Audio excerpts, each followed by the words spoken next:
What's up, Pocket Dudes? Welcome to Pokemon Go to the Movies, the Pokemon movie podcast from us here at GigaBoots. I'm your host, Dan Video Games, and with me is Bob.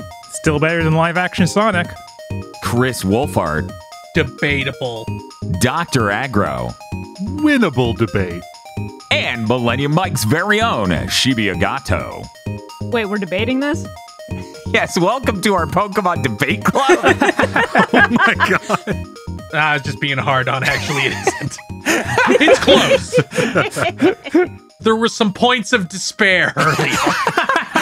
Subtle notes of despair. Does the thumbnail for this one just have to be the "It's so over, we're so backgraph"?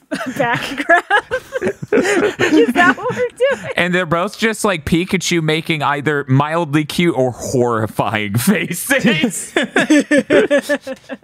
That's right. This time we watched not Pokemon Movie 22. That would be absurd. Why would my numbers match up 21 episodes in a row only to be shattered at the end? We watched the live action movie Detective Pikachu, or as it's known in Japan, Meitante Pikachu, which means Great Detective Pikachu. Just so you know, he is a great detective. That's it's in the title. Have such a visceral reaction to Meidate where I just hear the doors from the case closed. Right, you expect Pikachu to use his super cool shoes to kick a helmet into someone's head. Yes. Oh, that would whip ass, actually. Just a member of Team Rocket. Imagine Team Rocket. That could have happened. Man, that's the thing that would have made a lot of sense to be in this movie. Mm-hmm. Yeah. It even feels like maybe that was there at some point and that was taken out later. Yeah. Did you know that fucking Alex Hirsch worked on the screenplay of this movie at one point? Alex Hirsch, isn't that Gravity Falls. Gravity Yeah, Falls, right? thank you. Yeah, wow, that's crazy. That's and apparently it completely changed insane. so much. I think it changed so much since then that his name was removed. It's almost like this movie kind of feels like 4 different plots that were compressed into one bar-shaped narrative It seems like that kind of project. that have all the nutrients you need. You don't actually know what Detective Pikachu tastes like. You just think you had Detective Pikachu in the Matrix. Yeah, this movie sure spent a lot of time in a fucking oven. It's really funny because looking up info about it, it's like, oh, they were really hopeful there would be a sequel. Years later, they're still like, guys, it's not. It's not happening. I don't know what to tell you.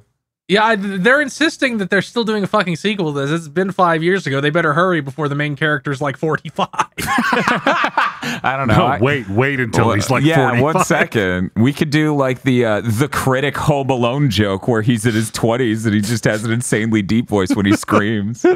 We need him back for one last job. That was a lifetime ago, Pikachu. And he's already 25 in this. Ken Watanabe's still in it, and he's just like, Yeah. your dad's dead. And he's like, yeah, I know. Again? He was like 90. He goes to his dad's place, he sees the Pikachu, and he's like, motherfucker, don't lie to me. And it's like old Pikachu. It's CGI Hollywood old Pikachu. Just the fucking gray fur around his little snout and shit.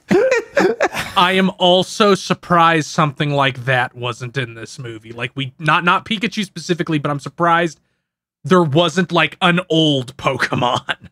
Yeah, you expect there to be a little bit off like that, but this movie, I think, was terrified of deviating too much, despite its horrifying art style. Didn't they literally get somebody who like got a press cycle about doing art like this to consult on the movie?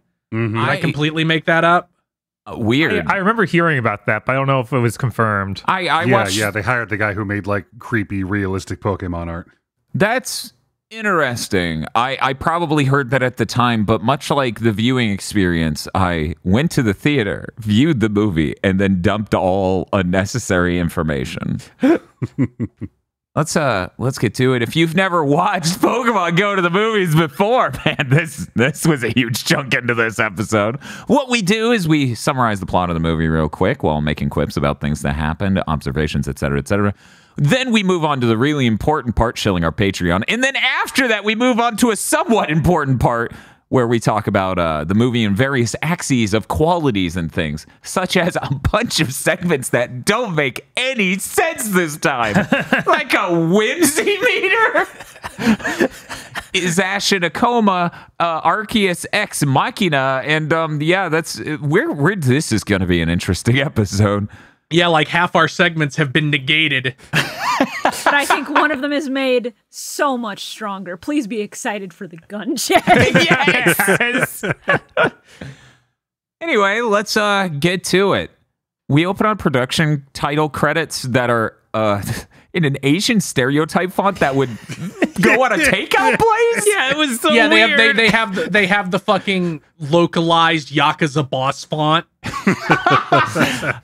It turns out this is how text will often look in this movie within Rhyme City. They do this to bury cool little Easter eggs, like putting the word oak in giant text on the side of an apartment complex. It's a sick reference. Anyways, we open the film for real on Mewtwo in a Bacta chamber. He detects a car moving outside, so he explodes out of this lab, flies to the car, and apparently attacks it, flipping it off of a bridge. We fade in elsewhere. Wait, before I continue, I just need to check. Hey, did anyone else watch the alternate opening on the Blu-ray? No. No. No, I didn't get around to that. I'm excited to tell you about it in a couple scenes. Anyways, it will start here. Fade in birds in a field. There are Pidgeotto and Pidgeot flying by. There's, weirdly enough, not Tauros, but Buffalont or Buffalant roaming in the field. And a line what appears to be Joltix, horrifying, traveling along the ground in marching formation. So here's the weird thing. I go to Bulbapedia. It does not list this Buffalant. What? I do not know what's wrong with them. I do not know if they wrote the wrong Pokemon or what. Yeah, that's obviously Buffalant. Weird. Maybe I Yeah. mistyped it. I'm checking again because that drove me insane. Buffalant? Okay, it's listed. I misspelled Buffalant. Thank God. My faith would have been downright shook if they did not write the measly amount of Pokemon in Detective Pikachu correctly. We would have had to reevaluate the entirety of the podcast so I far. have to re-record 21 Pikachu. episodes. We have to go back. Anyway, our main character, Tim Goodman, that is real. That is his name. And that is his name in the game, if I'm not mistaken. So that's not even a weird movie choice. All No, right. that's just a choice that they made on the 3DS years ago. And they were just like, no, we don't need to fix that. They're like, it's perfect. It's gold. And then someone's like, you're going to get Danny DeVito for Pikachu? And they're like, nah. God, that would have helped this movie. It would have been real good. Anyway, our main character, Tim Goodman, is hanging out with his friend Jack, who exists for only this and the next scene. This movie definitely wasn't rewritten a bunch of times. No, you can't tell. Jack is trying to get Tim to catch a Cubone because it's sad like him. It doesn't go well. Goofy scene. Next scene is Tim walking away from the field with Jack, who you will never see again. Reminder. It's established that Tim works in insurance. Tim gets a cell phone notification because he finally got coverage again, and he sees he has 5 voicemails and finds out that they're from Rhyme City Police Department, who called him to tell him there was an accident. Alternate opening on the Blu-ray. So we see Tim at his job at the insurance company, and his coworker, is like helping him hang up on a customer because the customer's crazy. They're trying to get life insurance on a Pokemon, and you can't get a life insurance coverage on your Pokemon. They don't cover that. So he just hangs up on the customer for him, and he says, "Hey man, what's up? You're just working on your 21st birthday. We should go drink and get some ladies and go Pokemon hunting or something." And then Tim's like, I don't like Pokemon, and I'm gonna spend the day with my grandmother. And his coworker goes, "Well, is your grandmother single?" And that is the scene. So this opening, I found myself confused and frightened. Okay. Because at first I was like, in the opening scene, I'm like, how old are these characters meant to be? Oh, yeah. Oh, Like, yeah. are You you- can have the same movie, change nothing, and go, they are all 14, we promise. And it would not, be weirder. And with this and with the character, the love interest they introduce later who has that same kind of energy, I found myself going, oh my God, this is tonally identical to a Power Rangers series. Like the weird blurring of being a teenager, but also an adult. For me, and it's really not confirmed either way. Right, and there's like an energy to the acting that's really like live action Nick or Disney show energy, especially with her. That's the Pokemon. I mean, that's the Power Rangers energy too. Like it has the same sort of thing. They should go for shakes. That's just called amateurish. Jesus. Yeah, there's a weird air about this film in that regard. It's very bizarre, and I'm like, oh, it's his 21st birthday. We know because there's a birthday card later that says on the front of it, 21st birthday. This is important. Man, that scene at the beginning of the movie that set up that it was his 21st birthday. That seems like related to that card. A little bit, We should throw that away, though, because nobody wants to spend the movie thinking about his coworker that's there for one scene to ask if his grandmother is single. They want to think about his friend who wants him to catch a Cubone because he's condescendingly piteous of our main character. So no one respects his job in insurance at all? Which is weird. Yeah. It's not really made ultra clear in this film. Is this a post-scarcity world like Pokemon is? I don't think so if they have insurance. Yeah. Yeah, I don't know. Yeah, there's got to be something up with the economy. It's like they treat him like he's that one townie that just never moved away. Like, oh, you work in insurance. Like, fuck you. That guy's got a decent job and you're an asshole. Yes. Right? They act like he's working at McDonald's. It's like if you lived somewhere where everybody was bizarrely appalled, but also condescending that you didn't own a dog. Well, Do you live in the dog park?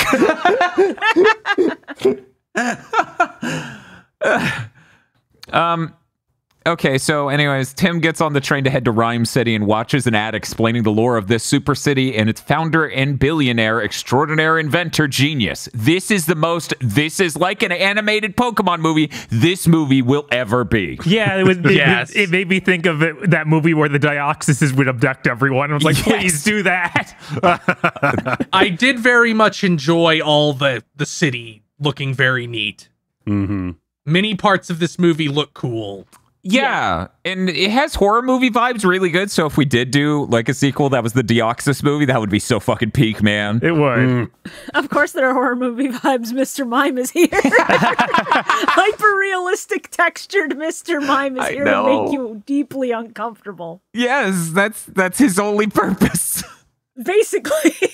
Anyway, it's explained that Pokemon battling is normal, but the billionaire Howard Clifford, which is like two first names in my opinion, searched the world for a cure for his degenerative disease that landed him in a wheelchair, and then he founded the city without Pokemon battling, Rhyme City, where the Pokemon and people live side by side. He says that he had to learn to evolve to become a better version of himself.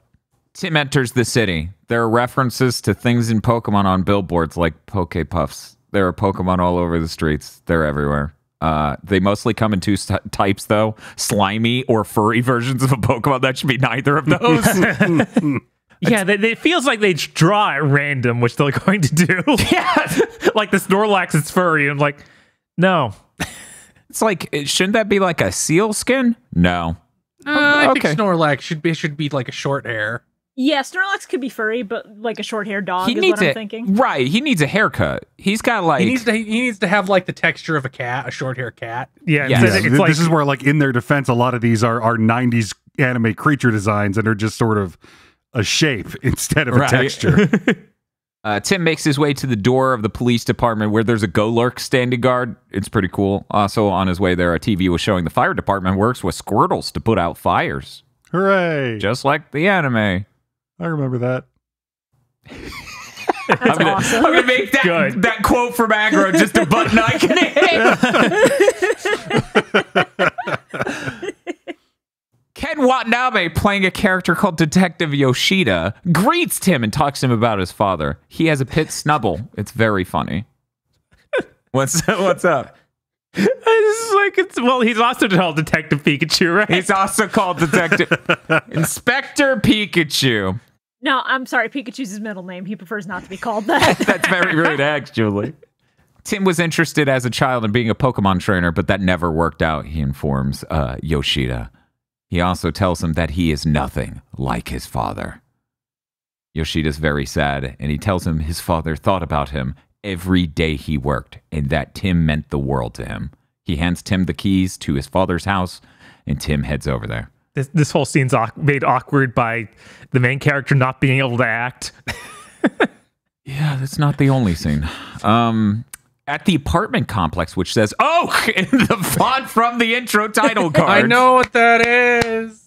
Tim accesses his father's mailbox. A young lady from a Nick live action show. I'm just going to read what I wrote. The yellow Disney Power show. Ranger from this season. I can do you one better, buddy. So I've been rewatching Supernatural recently. For anyone who got to season 10, that's Claire. She descends the stairs and tells Tim that she's a hard-edged badass who's all about getting scoops and real stories, even though she's an unpaid intern.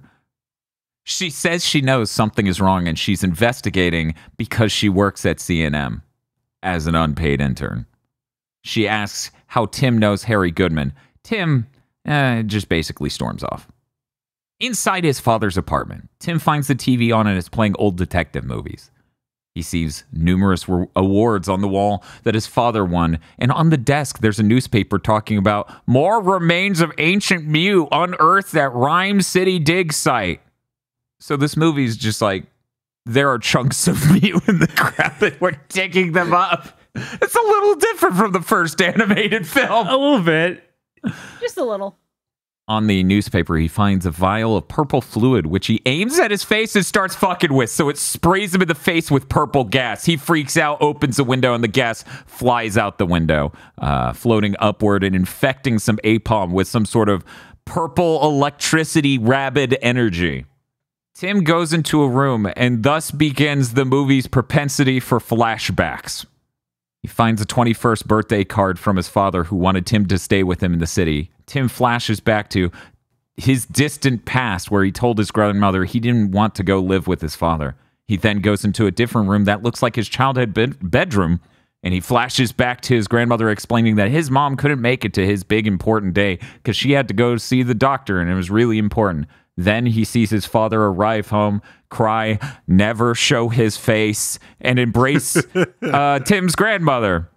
Man, this movie would sure make a lot more fucking sense if he was like 14.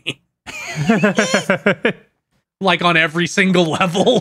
Yeah. But would people really believe a 14-year-old would go on a Pokemon adventure? I don't think so. I understand wanting to have an adult actor because child actors are notoriously terrible. That choice sure didn't fucking matter in this movie. I know. But I can understand the idea behind it. Tim hears something in the living room. It's the eponymous Detective Pikachu, who sounds like Ryan Reynolds. What an iconic voice.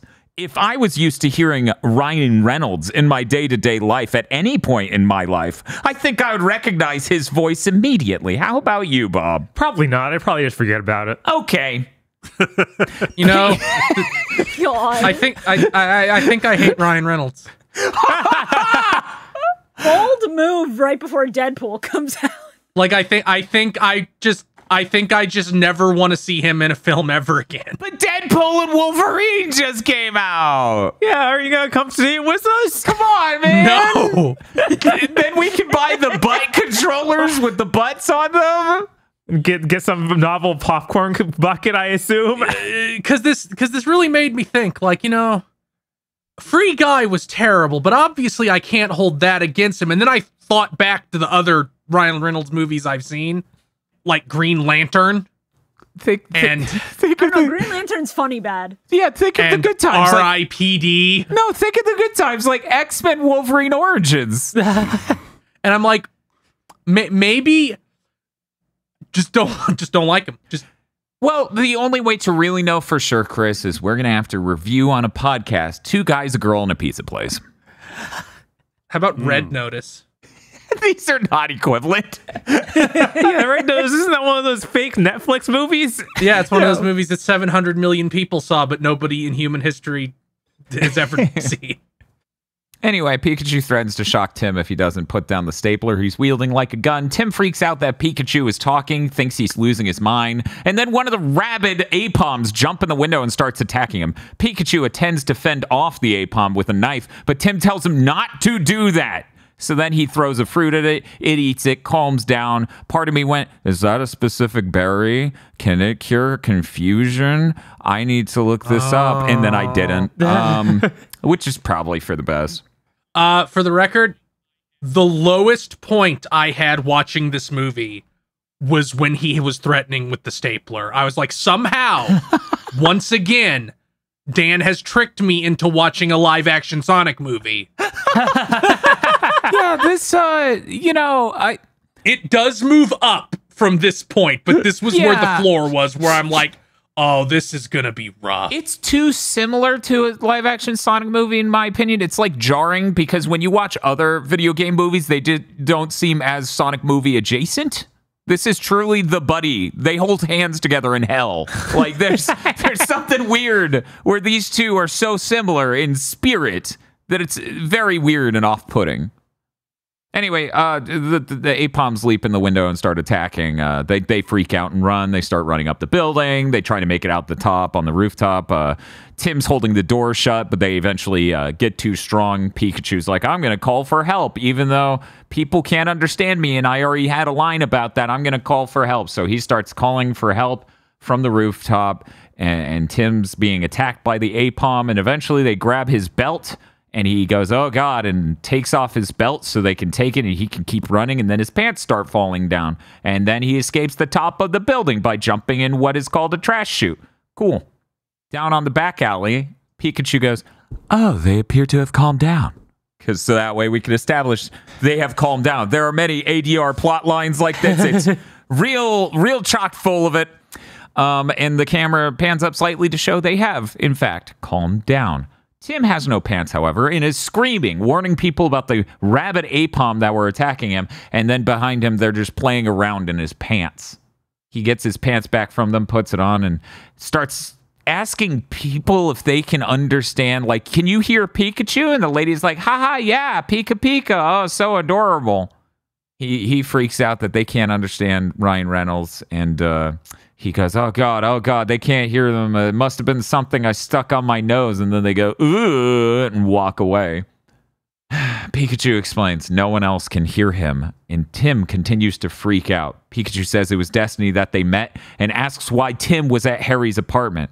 He says Harry was his father. Pikachu goes, you're Harry's son? Tim asks how Pikachu knew his father's name, and he pulls his, Pikachu's hat off to show the underside has a if lost return to tag underneath it. He goes, you want to get a coffee? Because that's Pikachu's thing. He loves coffee. That's, let me stress this, Pikachu's thing. Get it? He's because caffeine makes you wired. Oh my God. They go to get coffee because Pikachu loves coffee. There's a Jigglypuff singing at the coffee place. Pikachu is a junkie and keeps ordering more and more coffee. The barista is Ludicolo that screams, and it's funny. Pikachu says he knows there's something here. He feels it in his jellies. It's going to be an important line. No, that... anyway. Sadly, yes. I wish it was. And he believes with all of his being that it's true. He needs to find Harry because he's the key to Pikachu's past because Pikachu has amnesia. Tim explains Harry's dead. Pikachu says there's no way and points out the police didn't find a body. He insists Harry's still alive and that they should find them together. Tim decides they team up.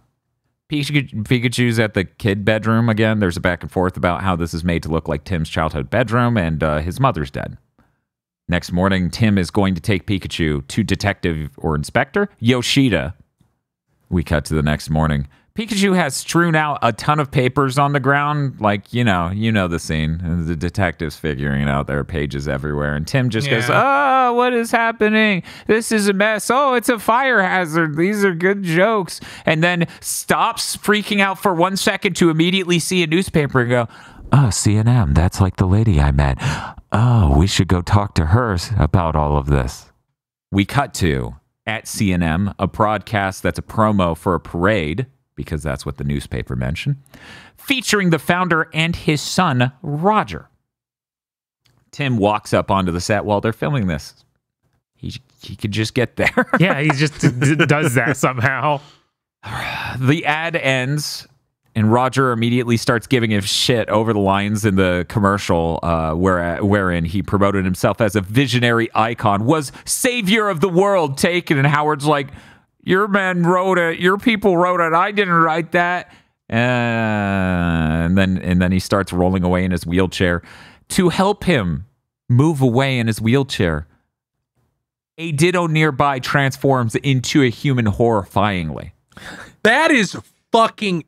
So, if you have a Ditto, do you have to register it with the government? I guess. So, I would assume, yeah. Like, this is rapidly getting into dangerous territory. that is explained later in the movie. Would you believe it? In a throwaway line that was sort of dubbed in. Oh, yes. God. Oh, no. We'll get there. Yeah, I must have missed that line. That's understandable. It literally is like, imagine a boxing match where in between punches they go, that Ditto was genetically engineered.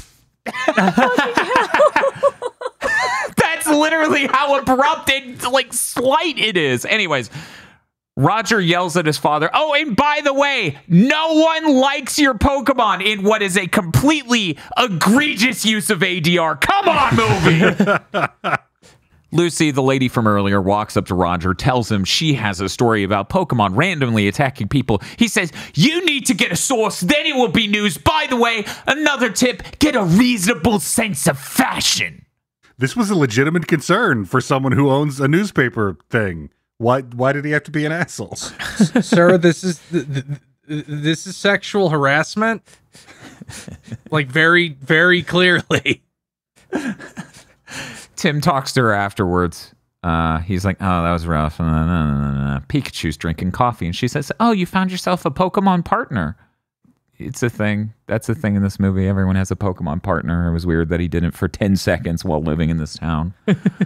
Tim shows her the file, and she says, ooh, not here, and leads them to her office, which is like a backroom nightmare claustrophobic hellscape, and Pikachu calls it a coffin with pencils.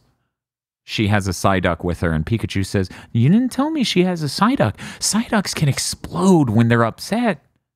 Psyduck freaks out for no real reason other than there are new people in the room.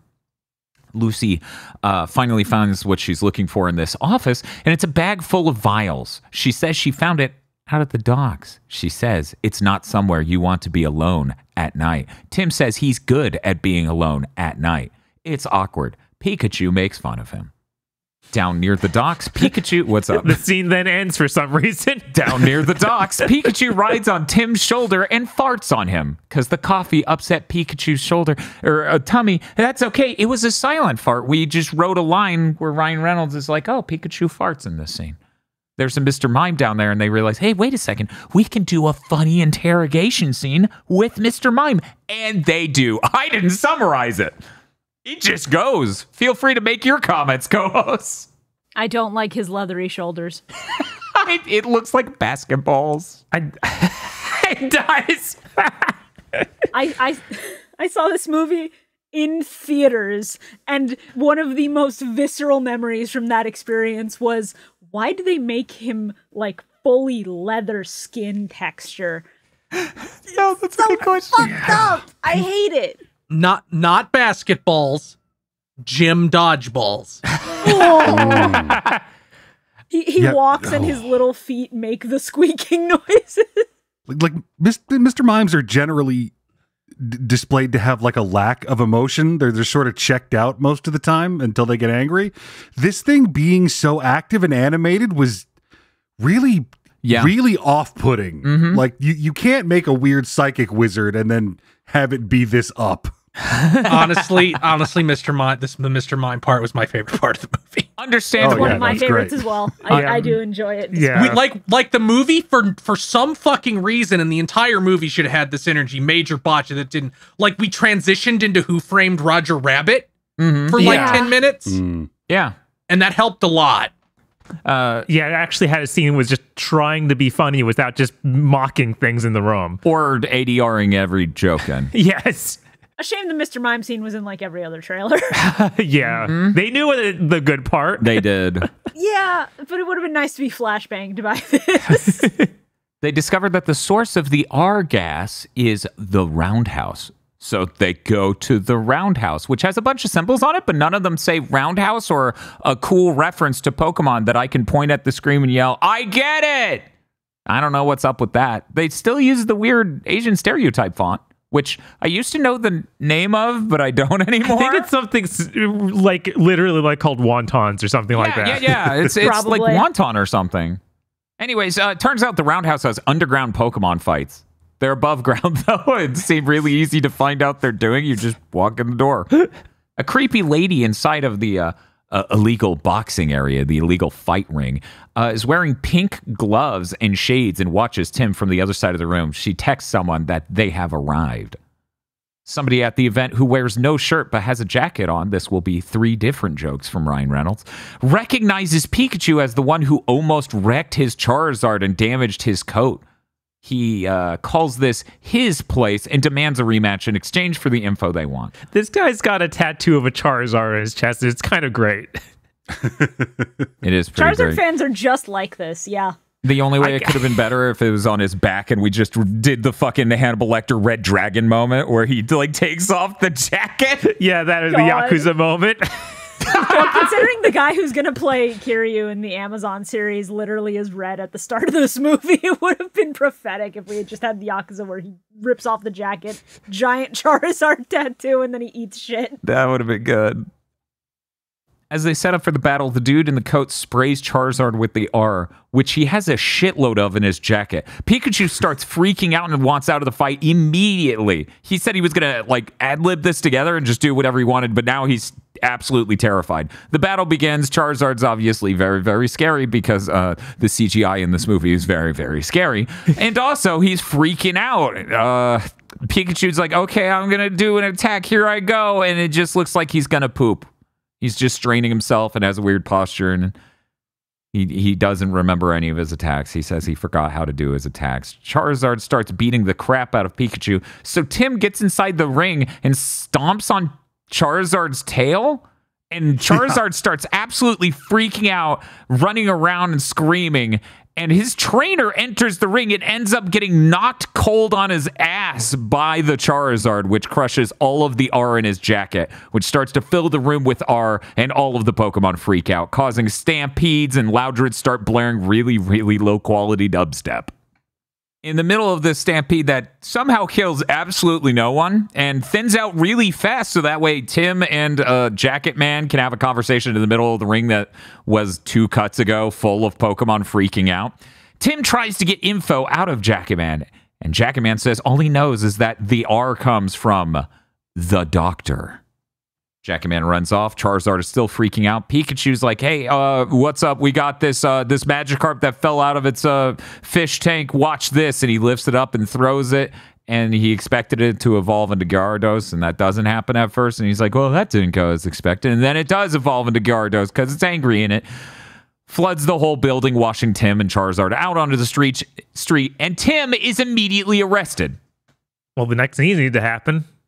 Gotta get there as quick as possible. Tim tells Inspector Yoshida that Pikachu being alive means his father is probably still alive. Yoshida says, I didn't want to show you this, but here. And shows him a tape of his father's car flipping off the bridge. And I'm like, yo, is that the same street camera from Marvel Avengers Civil War?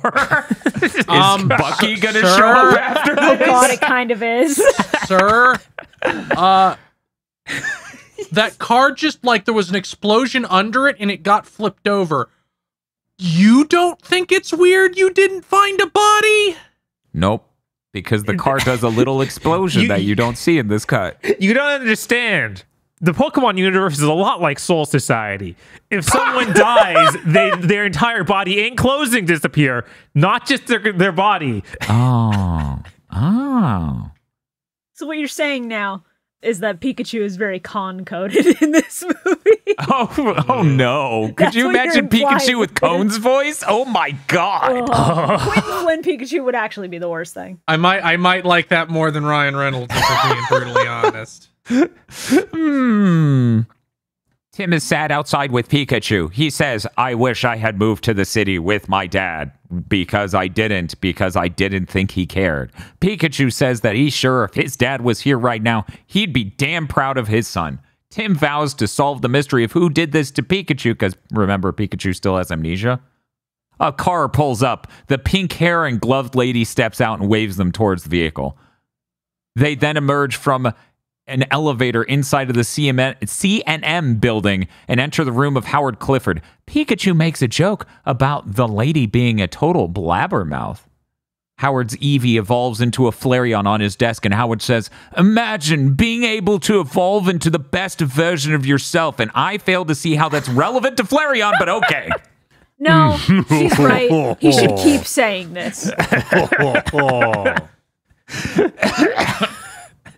Howard recognizes... What's up? It's a first-gen one, so obviously it must be the best. Yeah, they didn't do much with Eevee after that, right? No. Umbreon doesn't exist, right? Everyone also hates Vaporeon. Even though it's first gen. If there's one thing about the internet, it's that they all agreed Vaporeon's terrible and never did anything weird with that. Anyway, Howard recognizes Harry's Pikachu. He says the case Harry was working on was for him. Harry says his son is the source of the R. Howard says he spent too much time studying Pokemon and not enough time with his son, and now his son wants to destroy his legacy. Roger has slowly been taking over the company. He has control of the police and the press. Howard tells Tim he has to find Harry. Tim says Harry is dead. Howard then activates an insane holographic recording of the car wreck, showing that Tim's father and Pikachu escaped the car. Tim asks if Harry's alive, why didn't they find him? Howard nods upward towards Mewtwo, a man-made abomination. My favorite thing, my single favorite thing in this movie is how this man says Mewtwo. I love it. It's fucked up how Sephiroth showed up right after that. Like he took over the simulation. Yeah, it was really messed up when he hijacked the infomercial. Mewtwo is shown sucking out Pikachu's memory and ripping out Harry's soul before the car explodes. God, how many times do we see different cuts of this exact scene? It's terrible. It is so bad. It is like on my top 5 things I hate about this movie. Howard tells him to find Mewtwo, and that will lead to his father. Tim's out on the street. He's like, I don't know, we're walking somewhere. Who knows where we're walking? You're the detective. Pikachu, you tell me where we're walking. Then Pikachu goes, well, we need to get close to Roger. Let's meet up with Lucy in some sort of coffee shop and bar and have a funny scene. So then they do that. Lucy apparently investigated all the property rights held by the people who owned the entire city and found PCL, a Pokemon genetic research facility. Last week they had an accident and had to shut it down. There was a total media blackout on this. Weird. It now cuts to them in a car driving in a landscape that looks like the opening shot of the movie with the car at night. They're traveling out to the facility and they're listening to soothing music on the way so Psyduck doesn't kill them all. They explain that there's a doctor who lost her grant because she wanted to mind control Pokemon. Pikachu says it's probably the doctor that the jacket guy mentioned earlier because there's one doctor. Uh-huh. They arrive. There's some dumb thing about Tim knows what ladies want. Pikachu knows what ladies want. Lucy walks off and cuts a hole in the fence so they can get inside of the facility, but a camera sees them. Inside the lab, everything is spooky. There are Greninja in capsules, Torterras inside of a habitat that's labeled growth enhancement experiment. Roger, wearing cool shades, is shown terribly green screened into a Jeep that's traveling down the road, and he looks at his laptop screen and sees them inside. Roger then hits some buttons and unleashes the Greninja. Inside of Mewtwo's back-to-chamber room, Tim sees a control panel and starts to play back holograms. I hate this. It's like a bad 7th-gen video game. That set up Mewtwo in the chamber and the creation of Serum R from Mewtwo. And they also show the mind control apparatus and Mewtwo breaking loose and blatantly killing the doctor. Pikachu. Yeah, I mean, she doesn't show up again or anything, so she is absolutely dead. Oh, yeah, 100%. Pikachu rolls it back to the beginning of the tapes, and it shows that Harry helped them find Mewtwo. Tim does not believe it. Tim leaves the Mewtwo room and tries to find Lucy, but the lab is extra spooky now with horror movie vibes. And then he looks up at the ceiling where saliva was dropping from, and Lucy is trapped in a Greninja's tongue. Ugh. Tim slams the fire alarm, which then sprays the Greninja, and they all fall down. Our main crew start running to escape the facility. The Greninja are throwing shuriken at them. They smash through the glass that held back the Torterra in the growth habitat, and then that just leads directly outside. Why is there such thick glass for this tiny room that opens to the outside blatantly? I don't know. They don't know either. They just wanted this part of the movie is insane. Yeah, this is where it's like, how many scripts did you have? Right. So they escape the facility and they keep running through the forest. The Greninja are chasing them, and Pikachu goes, "Oh, we got to antagonize this Psyduck, so that way it freaks out and blows away all the Greninja that are chasing us." And then that works. There's a giant psychic blast, and the Greninja are blown away. But then an earthquake happens, and then an Inception moment happens, because it turns out the mountains and the forest were all, in fact, giant Torterra. Yeah. How does nobody notice what is going on in this scene? Yeah, this is insane. There was How did nobody go? How did nobody like walk out onto their porch and go? Used to be able to see the horizon over there. Uh-huh. Now there's a mountain. Now there's a mountain range. Yeah. Guess I'll be going now. Look, it's the Pokemon universe. Who knows what broke-ass legendary just moved in next door, declared themselves guardian of the area, and started changing where all the mountains were. Yeah. Now I'm just imagining like Regigigas, like with overalls and a shotgun, and you just like walk out onto your porch one day and he's out there. It's like, fuck. Like he's on your porch telling you to get off his porch. Yeah, like if Reggie Rock comes in and threatens me with squatters' rights, I get the fuck out of there. I know that I don't win that. Inte shows up and I'm like, I don't have to leave. He's not real. Then I stick my hand out and it just goes through him. There's a whole action sequence of them running through the topsy-turvy forest and mountains and everything in Inception. And everything looks so fake. It reminds me of Indiana Jones and the Crystal Skull. The jungle sequence with the monkeys. It looks really bad. It makes that look realistic. It does. That's fucked up, but you're right. The Torterra... What's up, Bob? Chris, we already know Ente's real. He'll steal your sandwich. Watch out. That's what he does. The Torterra's awakening and stuff causes a rock to fall and hit Pikachu squarely in the sternum. He just goes unconscious. They go, oh my god. And then they fall off the Torterra into a river, which I guess is fine, even though that was several stories they fell from. It's a movie, so it was very cool. I mean, he jumps at one point and like falls 40 feet and is able to grab onto a ledge after the jump and not go, as his sternum shatters and he slips off the cliff. He has slight Ash Ketchum powers. Just some of them. The Torterra scream as the main cast falls into the river and then just go back to sleep abruptly for some reason. Well, the scene had to end. How very polite of them to let it end. The injury Pikachu endured was obviously fatal, and Tim is freaking out. He begs a Bulbasaur to help. A bunch of Bulbasaur appear, and they are clearly going to guide him to help. Lucy says, I'll wait in the car. What the hell is wrong with Lucy? The script? Look, she knows never to go with Bulbasaur to a secondary location. Yeah, in my head, Lucy did more in this movie. I completely forgot that she just wanders off randomly. I really thought there was gonna be some joke of like she's a basket case, like she has the Psyduck because she is also a basket case like the Psyduck. but even that level of characterization seemed to be expecting a little much out of this movie. Yeah, I took this as her disappearing is suspect. Maybe she's behind some of this. And it's like, movie, you didn't have enough there. It just seems weird that she did that. Yeah, I didn't even get that because there wasn't enough going on. There's like they didn't develop her character enough with potential reasons for motivation. Anyways, the Bulbasaur march through the woods and then come up on some Mortal, everyone's favorite Pokemon. You know Mortal, right, Bob? Is that the mushroom? Yeah, because it sounds like moral. Oh. That's the name pun.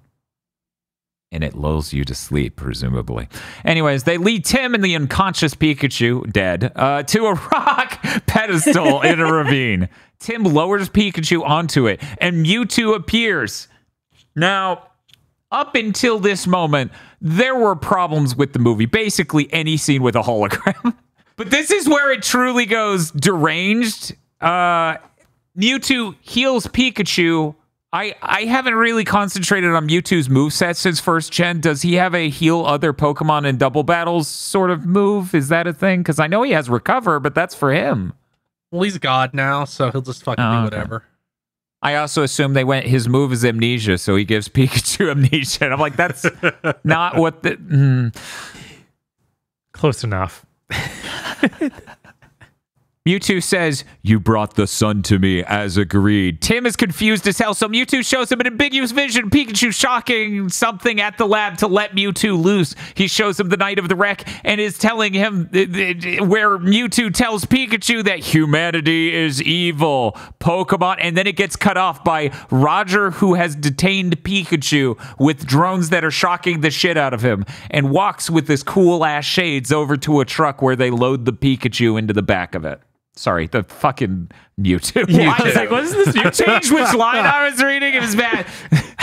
They disguised Pikachu as Mewtwo. How much of a god can you truly be if some dickhead with a couple drones can take you down? I mean, that seems to be the downfall of most gods in Pokemon. And Mewtwo's. Imagine if Jesus Christ showed up and Agro's knife drone just like slowly flew into view and took him out. Jesus Christ. That's how you do it. Christ can't look up. See, here's the thing. Christ, much like Mewtwo, Christ had to nerf himself to give anybody else a fighting chance. Mewtwo actively chose to do the He's same. like Kiryu. To be fair, Yeah. those guys rolled up with the most powerful thing in the Pokemon universe. Any kind of device designed to capture a Pokemon that isn't a Pokeball. That's true. That's true. Anyway, we're now back at the fence. Lucy is not visible. Pikachu is being moody because he betrayed Harry. He wants to leave Tim, but Tim isn't having it. Pikachu shocks Tim and says, "See, that's who I am. I hurt people. This is my arc now. Anyways, I'm leaving." Lucy arrives. Tim says they should leave without Pikachu because Pikachu's upset. They are miles and miles out into the country. What? What? Like, you're just going to abandon Pikachu in a mountain range way outside of the city. Uh-huh. What? He's like a wild animal. It's fine. Sure, yeah, that's what this Pikachu is. We saw how good the fight went earlier with the Charizard. We cut to them arriving in the city, Tim and Lucy, that is. The parade is now starting. Tim is going to go talk to Howard and tells Lucy to report on it. Somehow, all the parade floats are being loaded up with gas. Lucy walks up to a reporter and is trying to tell her about the conspiracy, and she says, "Here, take my coat and go get me a coffee." Lucy's like, "Oh, this has a press pass and has a mischievous look." Pikachu's walking along the road where the car wreck happened and is singing the Gotta Catch 'Em All theme while crying. Ryan Reynolds is funny. I enjoy him much, unlike Chris. He finds Greninja stars lying on the ground. Those are made of water! How did you find them on the ground days later? It's been a week! Whatever. I don't care. Maybe it's cold. But they're not even made of ice. They're made of water. Well, yeah, but it's cold, though. So now they're ice.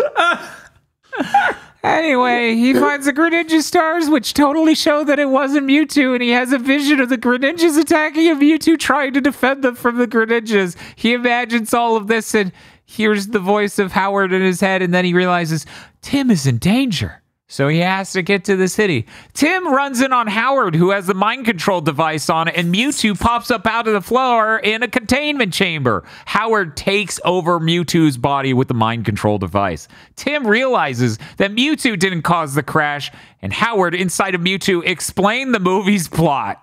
Man, for 1 second, I was like, oh, he has this degenerative disease, so he wanted to steal Mewtwo's body. That sure makes a lot more fucking sense than what his actual goal is. It's weird when it changes a little bit. You have to wonder if the mind control thing and maybe enough being subjected to gas has ruined his brain. Did you know that the plot of the fucking game is entirely about the gas, and it's literally the villain is wants a big story he can report on, so he creates a disaster with the gas. Oh. Huh. That sure is a lot more cogent plot than what this movie has. Look, I assume the way this started is he wanted to possess Mewtwo so that way he could, like, be Mewtwo and not have the degenerative disability thing going on. And then at some point, he became that character from, I think, Spider-Man, where everyone's like, you could cure cancer. And he's like, I don't want to cure cancer. I want to be a Pokemon. Yes, I fucking He wants to love turn that people into panel. dinosaurs. So good. Lucy is out there on the street with a stolen coat and gets in behind the scenes. Tries to tell the mayor about the conspiracy, but he's too busy for this. Roger, wearing the shades, is there. Howard is going to unleash the R gas that's apparently in all of these balloons to make all the Pokemon freak out so that way he can mind meld them together with their trainers so that way all the people in Pokemon are merged into one. And that's a thing he wants. And then he does it. And that's the thing he wants, and Mewtwo can do it. What a cogent way for that gas to, like, intersect with the rest of the plot. This movie definitely didn't have multiple scripts that were combined together. Lucy is absorbed in Psyduck, and Pikachu got here just in time thanks to his Sonito. Yeah, I want to add, like, this villain, stuck in a wheelchair, slowly dying, takes over the most powerful organic being in existence. And he's like, it just feels real unfair to be like, well, you were hanging out next to that thing. Obviously, you need to be merged into it. Well, see, the weirder thing You is need to that become one. The natural law of this movie is that they are always with their Pokemon partner.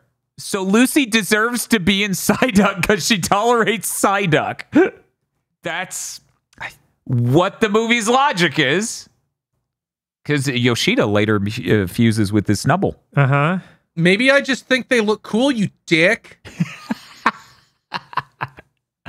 Anyways, Lucy Psyduck explains what happened to Pikachu, but not by speaking English, because that doesn't work for the people. Right.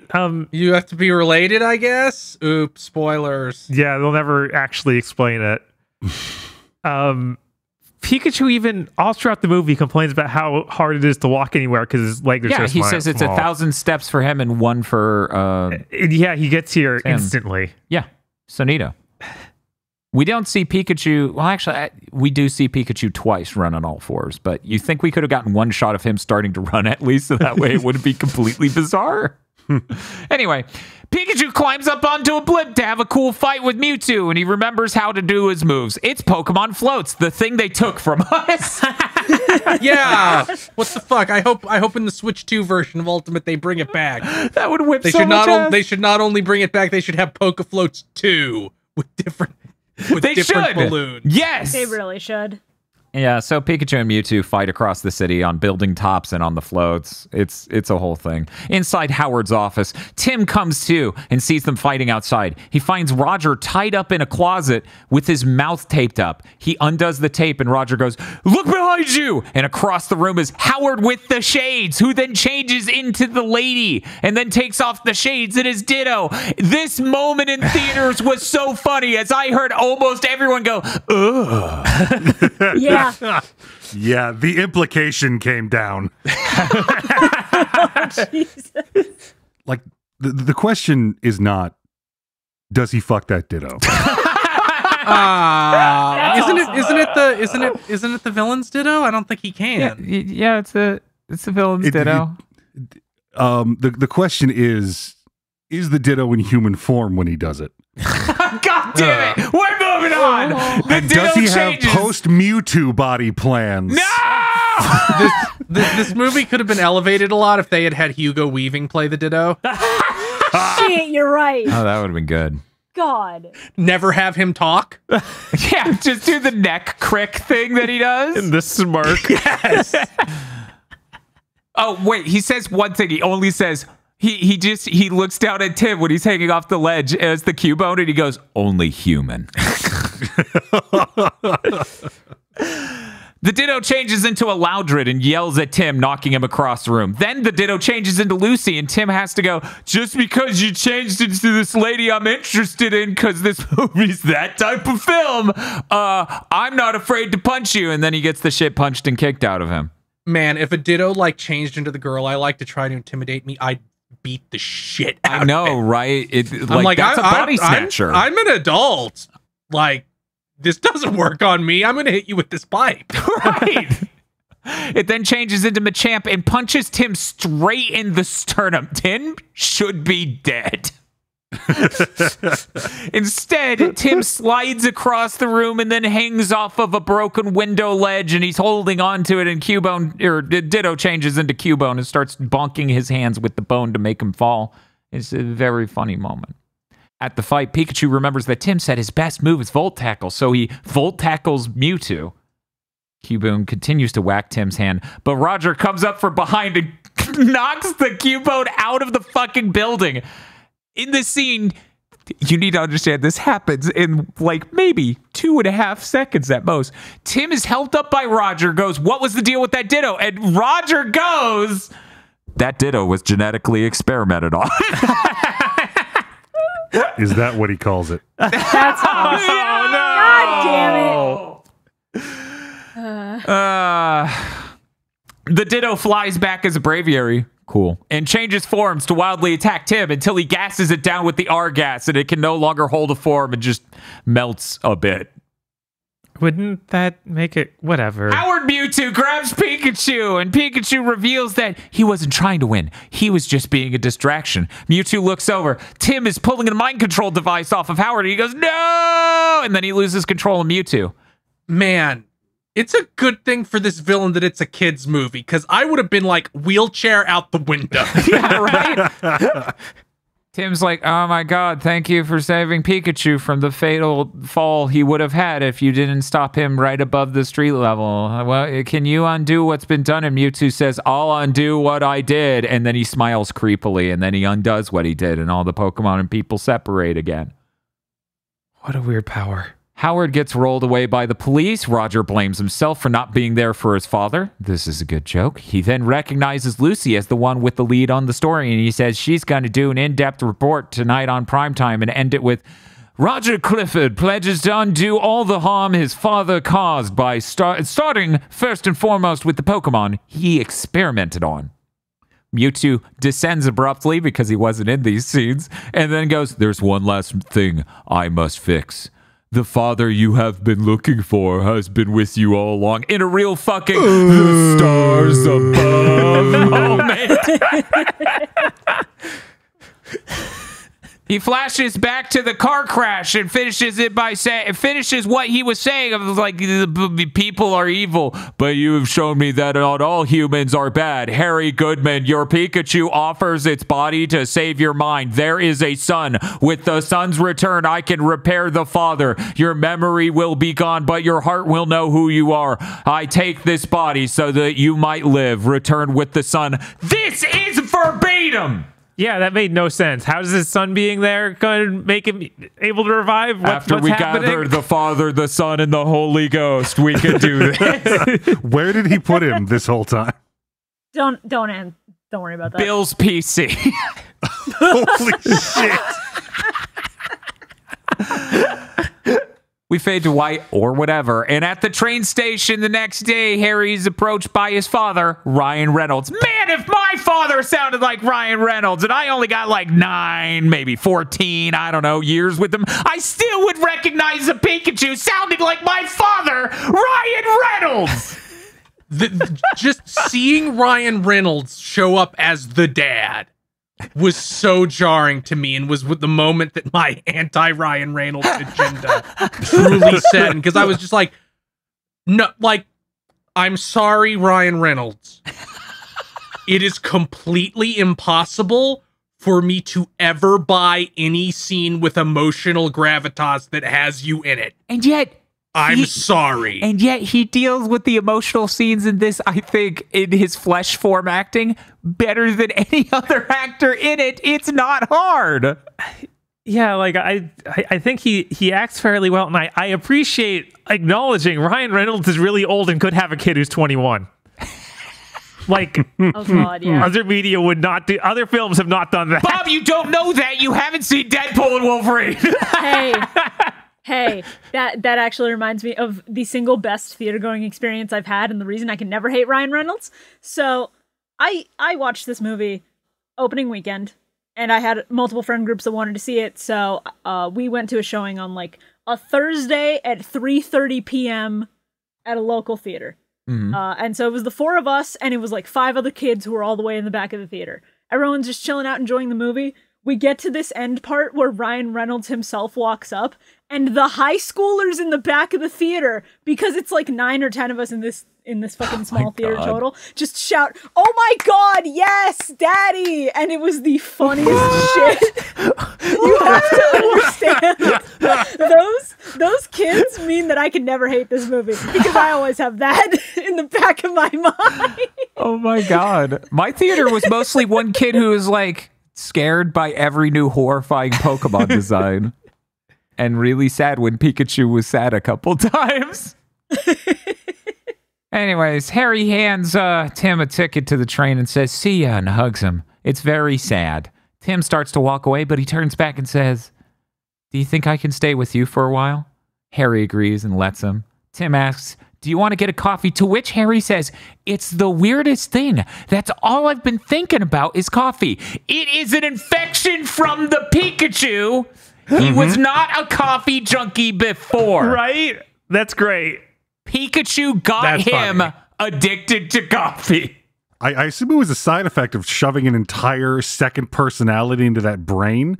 It needed a shit ton of sugar and caffeine to start rewiring all of its neurons. Also, That makes sense. we got to talk about Ryan Reynolds. Your brain's so small it can fit inside Pikachu's pea-sized brain. Our Pikachu's brain is so big, it also fits a whole Ryan Reynolds in there. Pikachu's brain is pretty, like, his skull's huge. So Right. assuming there's not, like, important electric generator shit up there, maybe it is all brain. Yeah, this Pikachu is like fucking huge. Only this Pikachu has the brains to rule Lilac. Truly, this Pikachu was the chosen one, because no other Pikachu could have done this. Tim says he needs a new job. Maybe he'll try being a detective. Pikachu says, "Pika, Pika," and Ryan Reynolds goes, "Oh, he likes the sound of that." And then the movie ends. That's it. That was great, Inspector, great Detective Pikachu. No after credit scenes, nothing. Yeah, It's weird. It's over. That was weird that there was literally nothing. So how do they think they're gonna make a fucking sequel to this? It's like, Ryan Reynolds died again and has to go back in the box. 40 No, the years kid's from in now. the Pikachu now. Oh my Oh my God. God. We do it Honey, I Shrunk the Kids style. Oh, You know what? I would respect it. I would respect the game. Dad, can I stay with you? You're a 21-year-old man who's an insurance agent. Why weren't you 15? Yeah. Yeah. I don't understand why he needed to be an insurance agent. I don't know why his age is determined entirely by them going, well, what's a reasonable age for a young, low-level insurance agent? This movie's deranged. yeah, I don't know. Yeah. Anyways, that's it for our plot summary. We need to get to our segments next. But before we get to that, did you know over at patreon.com/GB Podcasts, you can get early access to the next episode of Pokemon Go to the Movies. and chugging bleach. I don't know if you watch Bleach, but you could listen to us watch Bleach. Thank you, Jim Carrey. That's patreon.com/JB Podcast. Also, we have a movie that's legit. It's only available over there. It's called Isolation 119. A man goes to Thailand to investigate the injuring of his brother and get a tax break on a visit to Thailand. Let's get to our segments. We're starting with the whimsy meter. How whimsical was the movie? You know, on like a scale of 1 to 10? No, it's 0 to 10. On a scale of 0 to 10, how whimsical was the movie? We're going to go ahead and start with Bob. Yeah, I feel like there aren't really many moments of whimsy in here, and every Pokemon is legitimately horrifying. Uh-huh. I'm going to go ahead and give it a 1. Dr. Aggro. I feel like there's some whimsy inherent in the setting, in some of the stuff we didn't focus on, and certainly not in a lot of these designs. But I mean, like, it seems like everybody's got a job, but nobody has to do it. An insurance salesman and his best friend went out Cubone hunting in the middle of the day, and it wasn't even a thing. I'm gonna give it like a 3. There's some stuff here. Chris Wolfhart. Yeah, I'm gonna have to go with Bob. Like there is zero whimsy. I think by default, if you have a certain amount of quips, you're automatically not whimsical. So 1. Shibuya Gato. The way I'm scoring this movie is based on how many Pokemon I immediately looked at and went, that's a little guy. That's absolutely a little guy. It is Pancham, it is Psyduck, and it is Ludicolo. I am giving it a 3 on the whimsy meter because some of these Pokemon designs are very fun, despite everything else. I really think there's a lot to be said for if the designs are horrifying enough, it pulls away from the whimsy. If you're quipping constantly, it pulls away from the whimsy. And frankly, every scene in this film that could really get into the whimsy, especially plot-wise, is kind of like ruined by how enormously stupid they are. Like that entire spiel with Mewtwo being like, let me explain how this works. Bring me the sun and then I can make you whole again. I will eat of your body and drink of your blood.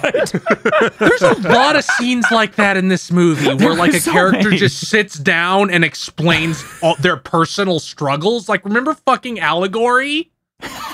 Remember when stories used to have that?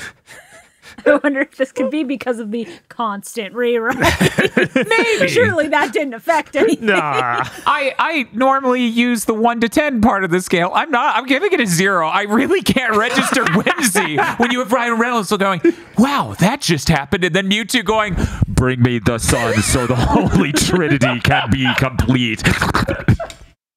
But they go to the bar and Ludicolo screams and I go, hell yeah. It is very That's funny. really good.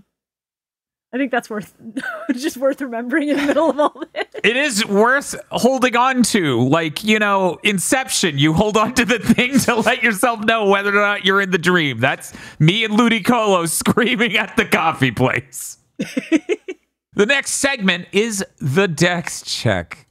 And I was horrified because so many scenes have Pokemon in it that I thought this was going to be enormous. But weirdly enough, one of the most manageable lists we've covered. Yeah, I mean, for this, they had to fully redesign every Pokemon they show. So Yeah, so they're going to limit it. Yeah, it's expensive. So let's get to it.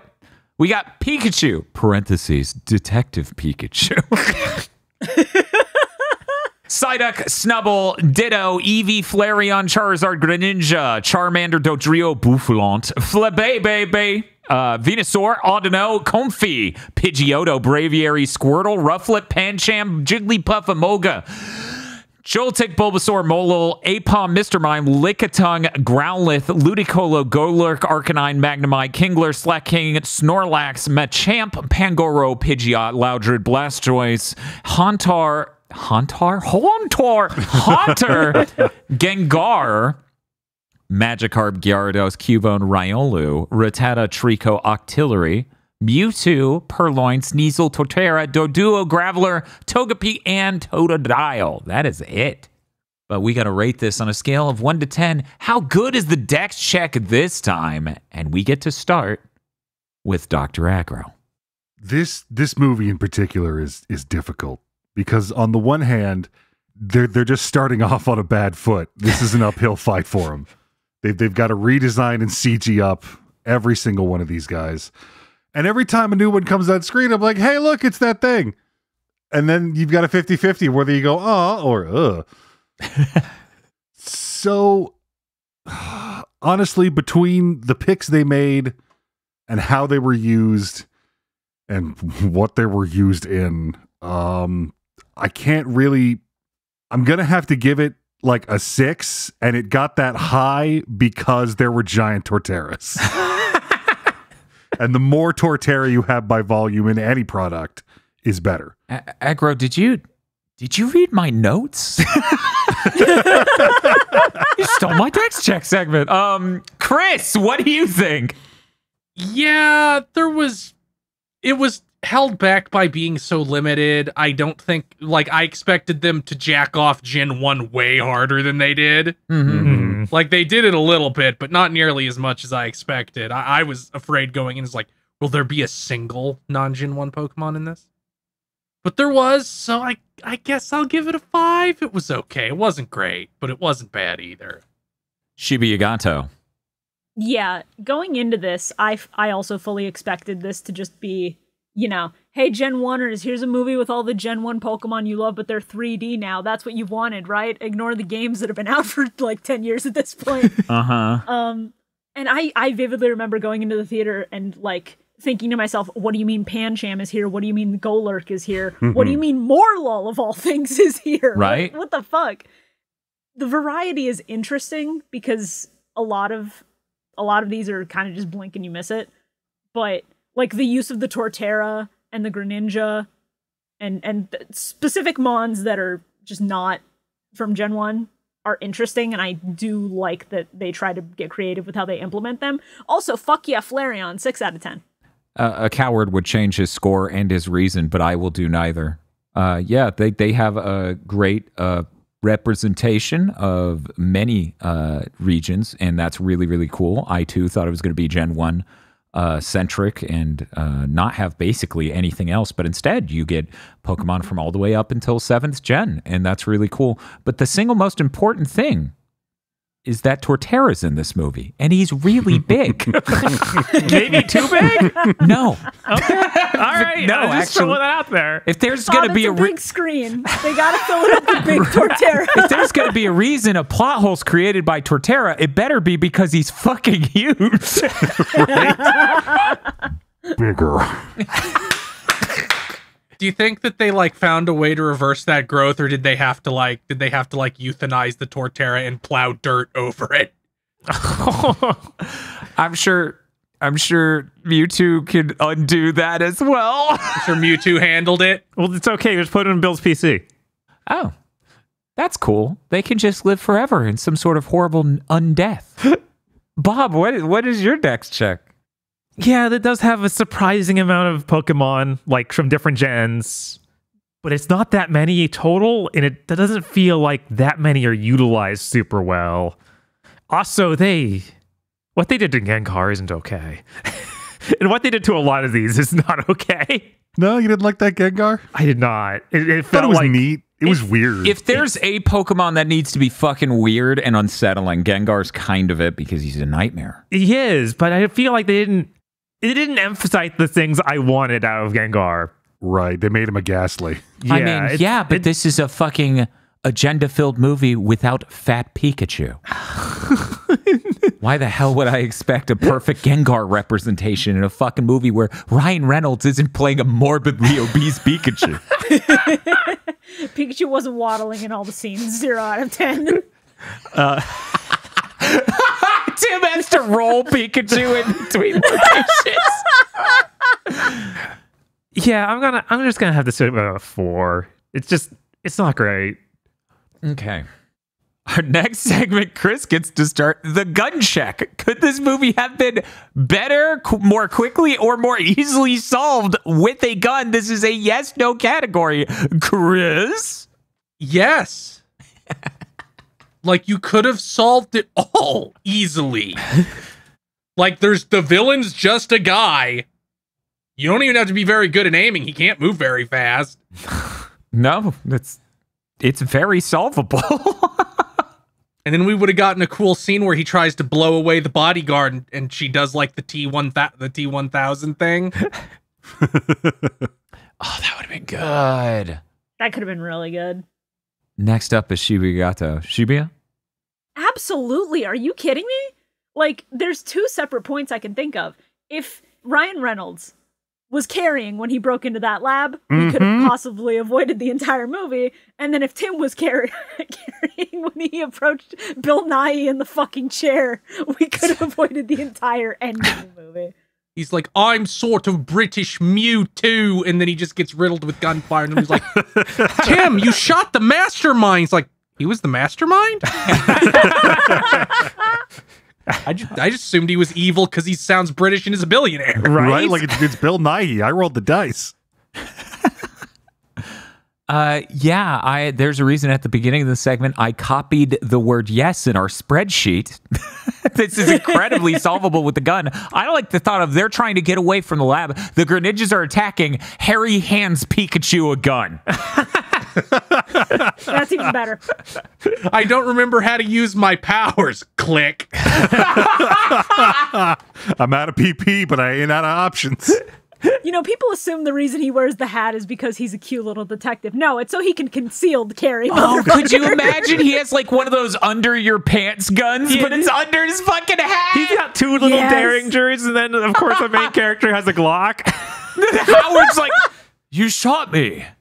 Very good shot. And then just dies. Bob, could the movie have been better solved with a gun? Yeah, of course. And like, he even meets the villain twice. Just the assumption of, dude, this is a billionaire and he sounds British. You just got to end it. He just turned the Eevee into an innocent Eevee into a Flareon. Kill him. I mean, he said Eevee. Hey now. Hey now. Jesus. Flareon is my guy. Don't say that about my guy. Bob, is your MVP going to be Flareon? I don't think so. Oh, okay. Although he needs to win. He really needs to win. Changing my MVP real quick. Hey, Aggro, where are you coming in at the gun check here? Yeah, Shibuya nailed it. I don't know what kind of European-ass city Rhyme City is, but I don't know why detectives weren't carrying. So when the alarm goes off at that lab, he would have like, all right, you're all under arrest. You in the back. Yeah, no. Pull the lever. Release the Greninja. See what fucking happens. I'm just imagining live action Officer Jenny's in a SWAT team. Oh, that'd be good. That would have been so good. It's like the fucking Burly Brawl scene because they're the same actress, all of them. Yes. some Officer Jenny just fucking slamming a dude with a riot shield. So this one's pretty unanimous. You could have solved this with a gun, a thing a detective might carry. That moves us to our next segment, the MVP, the most valued Pokemon of this movie, where, of course, we need to nominate the best Pokemon. And Shibuya Gato gets to start us off. That's wonderful. I originally had, like, Ludicolo or Psyduck written down, but I won't take this slander for my son, Flareon. He gets so little. Let him have this. Thank you.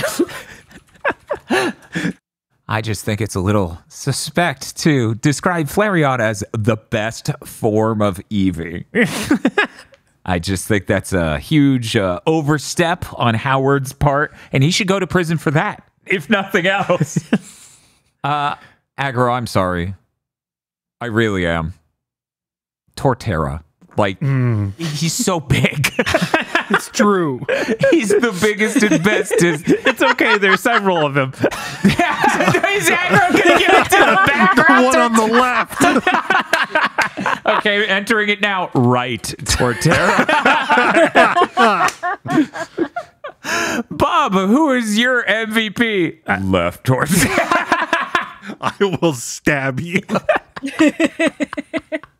I'm gonna give it to Mr. Mime because he gave me like Fuck. the only like scene of joy in this Damn movie. it. Even the exact same logic. Yeah. God damn it. That's the only part of this movie that seems to fire on all cylinders. Yeah, I like when he pretends to be the annoying frog from the old internet ads.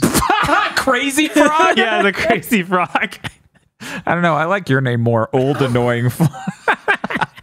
That's good branding. Oh, man. Yeah, no, Mr. Mime's great. It really is, for me, a tie between Torterra, Mr. Mime, and Ludicolo, with Ludicolo taking the second place. Hey, Aggro, Hey, you got any big picks? I'm deciding on whether or not to be a coward. I'd prefer if your picks were a little more grounded, I'll be honest. Is it cowardly to be right as well? I mean, I just look. It's a big Torterra. It's so There's huge. room for everybody on it, but okay, Torterra's already got a slot. I'm satisfied with that. We're gonna move on to my other son, Bulbasaur. Hell yeah. Fair. Every time some dumb kid gets over their head and fucks up and kills a Pikachu, who's there to pull his ass out of the fire? Every goddamn time. It's a Bulbasaur. I was like, Bulbasaur doesn't have any healing moves. Oh, they want him to hike. Yeah, that's this Pikachu's flatlining, dude. I don't know if we. I was really hoping they were guiding him to a Pokemon Center. That'd be so much funnier. Just a random one in the woods in the middle of nowhere near this lab. Yeah, you know, it's bizarre that they were able to resist the opportunity, resist the urge, even as like a cameo, to just have an Officer Ginny and a Nurse Joy as like actual actors. It is just cowardice, I feel. I was terrified they were going to lead him to a Chansey, and I was going to have to see this movie's Chansey. Oh God, yeah. That's, Yeah, I don't want to know what Ugh. texture it was. It'd be egg textured. It'd be great. I already had to see gassed rabid Audino. I don't also need Chansey. The Audino freaking out was. I had to look at Lickitung. I don't need to see Chansey pulling the egg out of the pouch and seeing what's back there. That's a thought that I can live without. Thank you. Hey, Chris, who's your nomination now that Mr. Mime's taken? Gengar, because he showed me what evil looks like. That's it. Yeah, that's totally It's fair. like, oh, now I know as far down as this movie can go visually. Ugh. Well, that brings us to our next segment. Is Ash in a coma? We solved this one in a different movie. Mm-hmm. 2, Ash isn't in this movie. Do we even? Is he not, though? Might this not be the Prime universe from which Ash slipped out of consciousness? I'm gonna say no. Bob, Absolutely not. is Ash in a coma? Yeah, we already established that the world he died in didn't have Pokemon. That's true. Oh yeah. Huh. Yeah. No. Aggro? Oh, no, I was full of shit. I was just going to see if I can get one of y'all to bite. Okay, so that's a no from everyone, Chris. Yeah, Ash is dead. He's not relevant anymore. fucking dead. Like this entire segment is obsolete. Shibuya, just in case. No. God, no. Okay. Speaking of, this segment really doesn't apply here. Arceus Ex Machina. How big are the plot holes just so the movie ends on the status quo of the show? It doesn't! What show? There's What no show? TV show here. What are we talking about? This doesn't fit at all. Yeah, so I mean, I'm going to have to give it 10. I mean, it's in live action for one, which is completely inconsistent with everything we've seen so far in the show. I think I'm gonna have to give this like a 3 because what was with that fucking gas shit? Like that didn't matter at all. Like it's some bizarre part of the villain's macro plan. Bob? Okay. Bob? Yeah, I don't know. The Pokemon City where they don't allow Pokeballs? That doesn't sound like on brand. That was a weird element. Like nobody ever has, like, people have their Pokemon out of the balls all the time in the fucking show and like the entire franchise. Did you need to justify it with that? Like, just a weird addition. Right, and Pokeball only appears in that Weird opening. intro with Jack, who isn't real. Yeah, Do you so think they like had to ADR it in because it's like, oh fuck, we forgot to put any scenes with Pokeballs in this fucking movie? Oh God, maybe. No, I think they just wanted to rip off Zootopia. So yeah, I'm gonna have to rate this like pretty severely. It's like getting an 8 because it doesn't even match up with the beginning of the movie. I'm going to put a 0 because this category doesn't make any sense. Shiba Yagato. Now, do I be funny or do I be real on this? That's the issue. Do I podcast earnestly or shitpostily? I mean, yeah. I feel like this is going to tie a little bit into the gun check. Ryan Reynolds should have been carrying. I feel like that's the biggest, most major plot hole on this movie, just so we can end off with, like, the reunion and Mewtwo expositing about bring me the sun. Bring me the fucking sun. You're not going to remember shit. So I'm going to give it a 5. And that brings us to our final category, the rating. Reminder, this movie has 7th gen Pokemon, so we are rating it on a scale of 1 to 809. I get to start us off. So I bought this movie on Blu-ray because I'm like, yeah, of course I'll want to watch it again in preparation for this podcast series, basically at the beginning of us doing this podcast series. I watched it a second time, not taking notes, and I realized I don't think I ever want to see this movie again. Then I watched it a third time, taking notes. It's not a horrible film. It's not the absolute worst Pokemon movie we watched for this show. It is not great, however. It is very grating. The writing problems are a constant, like, joy killer. It's a real killjoy when you deal with these scenes where they have to go, show them the hologram again, explain the plot again, do it again. But it's not terrible. There are funny things and there are cute moments with Pokemon and also horrifying moments with Pokemon that come out of fucking nowhere. I'm going to give this movie a 259. We now go to Bob. Yeah, this movie isn't good, but it's also not, like, terrible. It's just all right. Detective Pikachu is all right. 452. Dr. Aggro. I remember being surprised by how much less I liked this movie watching it a second time. And I finally realized it's because I was just so relieved that this didn't turn out to be the giant nightmare it could have been the first time. Mm-hmm. And yeah, like they're saying, this movie isn't horrendous. I mean, it's not super great. It's watchable. It's kind of dumb kids movie. I'd give it like a flat 480. Chris Wolfhard. We compared this to the Sonic movie multiple times, and I do feel a very similar way where it's like, this could have been much, much worse. It could have also been much, much better. And it wouldn't have really taken that much effort for it to be much, much better. But it was fine. It really does have that exact same energy, which I'm getting fucking annoyingly good at sensing, where it's like, this is a kids movie and had 8 writers. Right. Mm-hmm. Like, it feels like you can tell when there's the intersection of those 2 points really clearly. And this has that bad. So 444. Yeah, I think an interesting point of comparison is the Mario movie, because the Mario movie doesn't smack of having 8 fucking writers. No, it doesn't. It does have some tropey Hollywood bullshit, you know, with musical numbers. I am stunned there was not a licensed song segment in this. Yeah, it's a little... It would have fit so much that it's weird that it didn't happen, especially when the Sonic live-action franchise is obsessed with that. And this is kindred spirits with the Sonic movies. And there's so much just like manic... There's so many like manic action set pieces. Mm-hmm. Yeah. Where shit's happening that you feel like them running in the lab from the Greninja or something would have had some kind of like 3-minute musical piece. Yeah, where's the I Need a Hero? I don't get it. How do you even make a movie without that song now? Well, yeah, and you could do that and start the movie with obese Pikachu, biblically accurate Pikachu, and then he exercises and then he gets to be skinny. Shiba Yagato?